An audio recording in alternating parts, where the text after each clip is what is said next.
You are watching All Things Real Estate and More with Ann-Riley Caldwell. With a brand new episode on, do you have a game plan?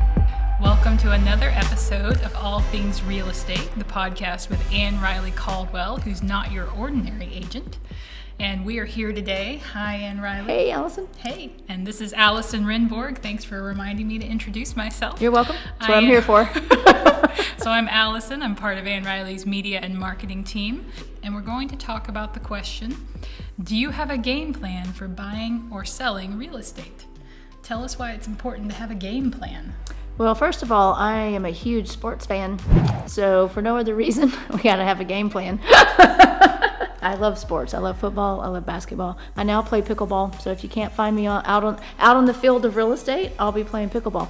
But seriously though, I mean, one of the ways I like to set myself apart is making sure that people understand the why behind what they're doing and that they have goals, and we're really talking about how they can accomplish those specific goals. Sometimes those goals are really simple, which is great, and sometimes they're more complex. Sometimes they're shorter term goals that we're trying to meet, and sometimes they're longer term goals.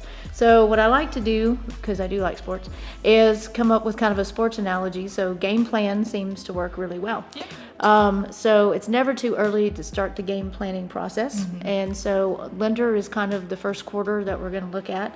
The second quarter, you know, we're doing some of this stuff all along, but the second quarter is really then being in a position to know what they can afford and have talked through the goals, and then really looking heavy at properties and going out and looking at things and talking about pros and cons and what they're liking, what they're not liking, locations and things like that. So once we get to halftime, then we're kind of regrouping and we're getting ready to put an offer in on something.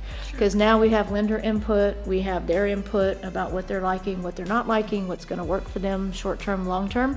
And now the third quarter is where we're going to go put an offer in and work through the contract process. Right. So that process is, you know, we're going to talk about all this stuff in more detail, but right now I'm talking from a buyer perspective. So, you know, from a buyer perspective, we're really looking at crafting that offer, getting it accepted, and then the fourth quarter is really where all the behind the scenes stuff starts happening.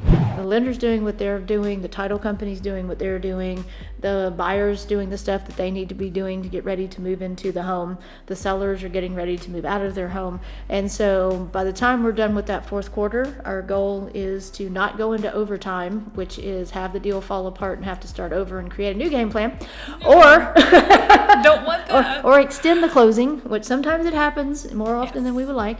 But hopefully by the end of the fourth quarter, we've scored that final touchdown and everybody is happy and celebrating. Yay. From the seller perspective, you know, it's kind of flipping some of those things around. In the first quarter, we're really talking about why are you selling your house, where you're going to be going. You know, obviously sellers have to go somewhere, so they're not always necessarily though buying something right away. They're not always staying, you know, in the Middle Tennessee area. So it's really helping them figure out what they need to do from a buying perspective also. But really the first part is when should they sell their home. You know, the second part is really getting their home ready to market. It's us, you know, looking at, you know, what would be the best list price, what marketing things are we going to do. Then at halftime, we're kind of regrouping, we're putting that game plan into place. So I would say, you know, the third quarter at that point is getting it on the market and getting an offer, and an offer that hopefully is going to make it to closing. And what does that look like? And if we have multiple offers, how are we comparing those offers in order for them to pick the one most likely to make it to closing? And then the fourth quarter, they have people behind the scenes, title companies, and, you know, them getting ready to move out of their home. And so from that, we're just really taking it step by step and piece by piece. And, you know, hopefully with my help walking through that process in greater detail as we get to each one of those activities that has to happen. Part of the joy and satisfaction I get out of it is watching people's eyes light up as they learn stuff and as they get that next financial thing paid off and they get one step closer. Sometimes that journey that gets them there is even more exciting or as exciting as, hey, I'm finally here and I'm finally ready to go. You know, because it's fun for me to watch people progress in whatever it is that they're trying to do. Absolutely. If you want to learn more about Ann-Riley or get some answers to questions, visit notyourordinaryagent.com and let's get your game plan going today. We hope you enjoyed watching All Things Real Estate and More with Ann-Riley Caldwell. To learn more about Ann-Riley or for your real estate needs, visit notyourordinaryagent.com or call 615-930 0313. Thanks for watching.